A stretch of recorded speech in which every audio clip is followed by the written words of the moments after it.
Hi everyone, so today I'm going to answer a question that I get asked quite a bit from other people about driving instructors basically. So every driving instructor is different and we all do things a little bit differently, but the question I got asked recently was how many lessons before I go on the road. So I asked them how many lessons have you had, and they said 7.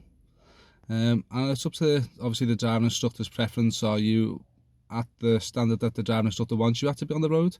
Are you doing things well? Personally, I tend to have people on the road within the first lesson.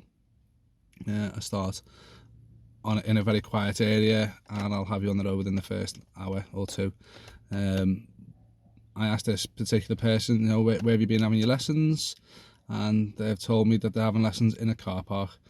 Now, understandably, car parks aren't the best place to start. They are quiet, but basically all you're doing is you're driving around and around in circles, and it may seem fun, but in honesty, it's not the best place you want to be starting, because then you're going to have to do another lesson out on the road, learning about the road and having other vehicles around you.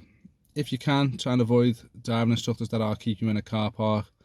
1 or 2 lessons, I'd say, aren't the best solution for you.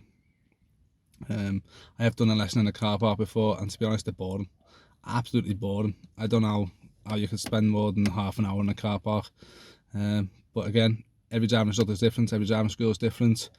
Read reviews is all I can say, and I'm happy to answer any questions that you've got. Thanks, bye.